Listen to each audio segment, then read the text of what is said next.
we have a keynote by Rob Adams, who I'm really pleased to introduce. So Rob brings, I think, a really interesting perspective to the topic of municipal innovation. With a wealth of private sector experience and having served as both mayor and chief administrative officer, Rob thinks and acts on those thoughts and has implemented a number of really innovative projects in the organizations where he has worked. Rob is also an alumnus of Western's MPA program, and this is how we first met. So a fond early memory, or I guess even maybe early in our relationship memory that I have of Rob is when I attended an Ontario Municipal Administrators Association conference shortly after I became the director of Western's local government program. I didn't know a lot of people at the conference, and Rob sort of took it upon himself to show me around and introduce me to folks.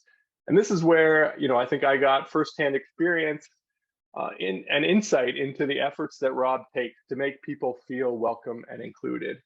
And, based on what I've observed when it comes to his approach to leadership, I think it's these kinds of qualities that have really allowed Rob to nurture and maintain a culture of innovation in the organizations where he has worked.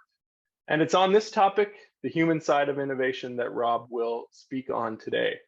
So the plan is for Rob to speak for about 20 minutes, and then we'll have 10 minutes for questions. So welcome again, and over to you, Rob.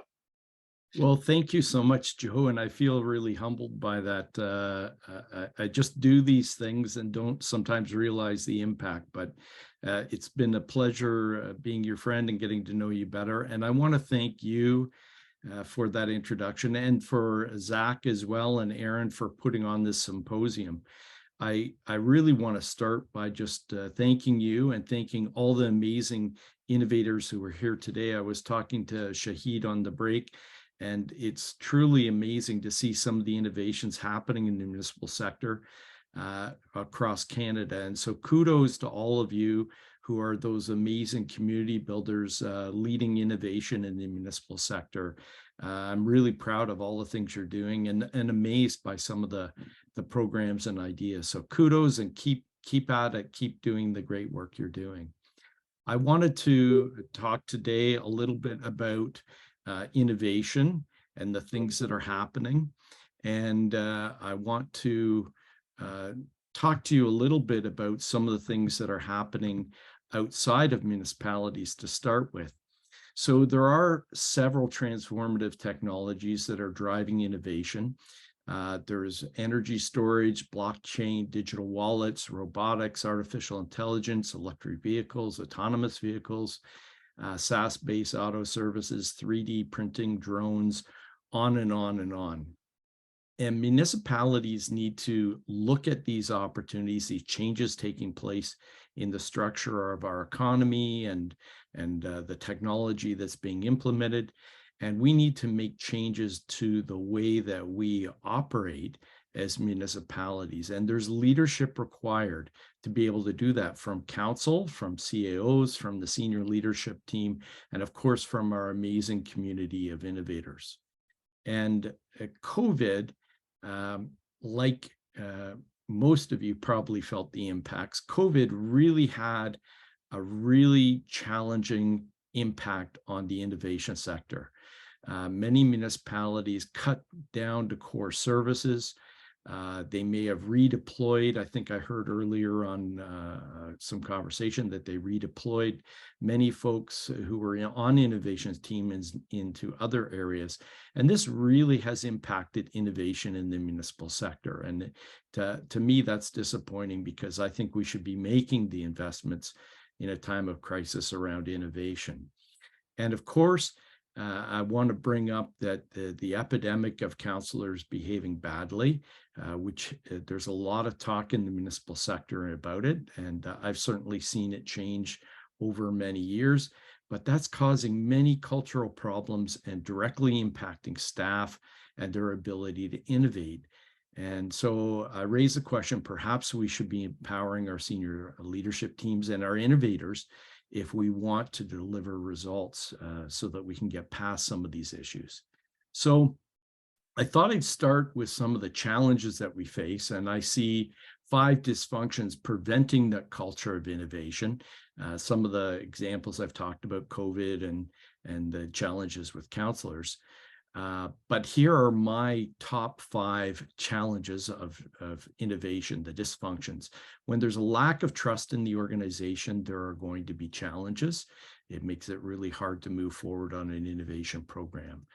When there's fear of conflict, and the ability, what I mean by this is the ability to have dialogue around ideas to arrive at the best solutions for the community. When people are afraid and not confident to have those discussions, there can be challenges. The third challenge is when there's not psychological safety in the environment, and often there's retribution, and we can see that where projects don't go well, and then all of a sudden there's a change in staff, and those kinds of things can't happen in organizations. It's a real dysfunction. The fourth dysfunction is a lack of funding. And sometimes this is due to a lack of understanding, right? You may have folks who just don't understand the importance of innovation, that it doesn't just mean technology, but it can mean just a way to improve or change or be more efficient or more effective in their service delivery. And of course, COVID cuts affected many of the municipalities across Canada. And the fifth and final one is motivational leadership versus inspirational leadership. And what I mean by this, and I'll talk more about it in a minute, is essentially motivational leadership is lighting a fire underneath someone. And sometimes you need to do that. But lighting a fire within someone, getting them passionate about it, getting them excited about the project, that's inspirational leadership. And that's the kind of leadership we need in the municipal sector. So I want to take you now to some of the things that happened, some of the good things that happened. And of course, COVID was a crisis, and we never want to waste a good crisis. We want to learn from it. So what did we learn? We learned that municipalities could innovate writ large, and we did this. It forced us to innovate with Zoom calls, team adoption, collaboration tools, use of new technologies, online ordering services, all those kinds of things. Work from home exploded, and work-life balance became a reality, things that our Gen Zs are wise to. And of course, Gen Zs are digital natives, and the rest of us are kind of the digital immigrants, but it forced us to assimilate to that techno culture. And we did that in large numbers and very quickly. So I'm proud of the municipal sector and the changes we made. So what are the pieces of the puzzle to all these challenges we face? With all these difficulties and barriers, how do we become innovative? How do we really grow the culture of innovation even further in the municipal sector? Well, I want to take you to a small rural municipality in Ontario called Grey Highlands. Grey Highlands had no IT staff. No IT staff, very small municipality. Yet 5 years ago, they developed their own municipal app. So the staff there actually won 2 awards, one from AMO, one from AMCTO for innovation. So let me use this small municipality as a model for success, because it means that any municipality can accomplish these things. So first of all, in municipalities, we do everything through people. People are our biggest part of our budgets. They're also our largest resource. Thus, we need to do everything from a human-centered approach to innovation. It's all about people. And so I want to talk about the secrets to creating a culture of innovation and the human side of that innovation, as Joe talked about. So first of all, we need to build relationships, right? Building relationships is absolutely critical. And as well, we need to build trust. So a municipality is all about relationships. After all, municipal government is made up of people, and people are the essence of our organization. effectively, how people get along can significantly impact the organization. And people are the critical element. Uh, don't trust me. Here's a quote from Pixar. And Pixar said, the view that good ideas are rarer and more valuable than good people is rooted in a misconception of creativity. It's all about the people. So we need good relationships, we need good people, and we need trust in the relationship. Trust is foundational to team success and a culture of innovation. The second thing we need is we need to embrace failure and talk about the importance of trying new things. Don't take it from me. Henry Ford said failure is the opportunity to begin again and more intelligently. And recently in the Infinity Game book, Simon Sinek said, embracing risk is required to unleash a culture of innovation. And I'm sure you all know this, and I may be preaching to the choir, but CAOs and other municipal leaders need to know these things. The third item is creating a psychologically safe environment for our people. And what this means is we need to be, as municipal leaders, ensuring that we create a safe environment for our people. We need to create a culture of innovation where people feel safe so we can have demanding goals, but there's a willingness to take risk and be in the learning zone. The learning zone is where people are most productive. When they have demanding goals and high levels of psychological safety, but they do really great work in that zone. And we need to be there, and we need to set the foundation for that to happen. Simon Sinek, in his book, Leaders Eat Last, said, by creating a circle of safety around people in the organization, leadership reduces the threats people feel inside the group, which frees them up to focus on more time and energy to protect the organization from constant dangers outside and seize the big opportunities. And it's so true. That needs to happen in the municipal sector. The other thing we need to do is we need to invest in innovation. Investing in innovation is really, really critical. During COVID, many municipalities cut programs when the opposite should have been happening. A really cool book that I've had a chance to look at is by Goldsmith and Kleeman, and it offers a new model for public service, and it's called A New City OS, and they look at finding some ways to innovate by ensuring that municipal staff have the resources needed to be able to have what they call distributed governance. Really, really good findings in there about how important it is to have resources for staff to do the innovation they need. And then another critical component, and one that I heard in the breakout room we were in, is that as innovative leaders, we need to collaborate. And collaboration is key. And we collaborate when we do prototyping. Prototyping helps engage others, and we collectively draw or build a prototype and then share it with others. We get their feedback and we get them starting to buy into it. So that prototyping is really, really critical. But also, municipalities must collaborate with their neighbors. And in many cases, municipalities don't have the resources to do all the innovative things they need, but by working together, they can do that. And there was a lot of that happening in the N6, the Northern 6 of York Region, really good collaboration throughout York Region that I was involved with, and some really good things happening. The final thing is you need to be an inspiring leader, whether you're the CEO or a senior member of the senior leadership team or a leader of an innovation team.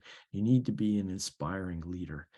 And we often confuse motivation and inspiration. As I kind of said earlier, we can motivate people, and sometimes we need to, but we really want to inspire people. And why we want to do that is inspired people are 2.5 times more productive, and they're more likely to take risks and to innovate. So we want to be inspiring leaders, and we want to encourage inspirational leaders. So how can you be an inspirational leader? And I know many of you are, but for some of you who are up and coming leaders, here are some tips.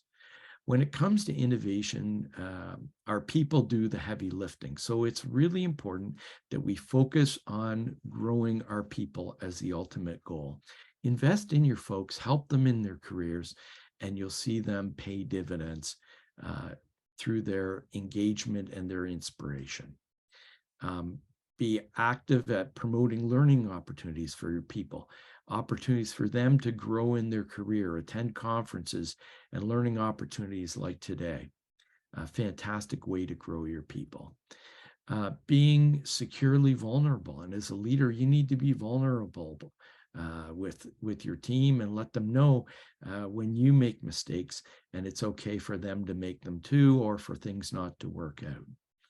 As well, leaders at the top influence culture and the results. So I want to talk to you a little bit about how we work, and I want to do a little neuroscience here for a minute. So our brains have this reptilian part that makes decisions within seconds if people like us or not. And how you're feeling about people will be perceived or picked up by other people's signals. So as a leader in an organization, all of you need to have some IQ. You need to understand your business. You need EQ, which is emotional intelligence, to be able to manage people and have skills like empathy. But there's another critical piece that we need. It's a third element that leaders need, that innovators need, and it's called LQ. LQ is the love quotient. It's not like infatuation or anything like that, but it's about real caring and loving a family member or a friend, really seeing them as a human being and wanting the very best for them. Our reptilian brain picks up on whether we're feeling this way about people, whether we genuinely care. And if we care about people, it can have a big impact.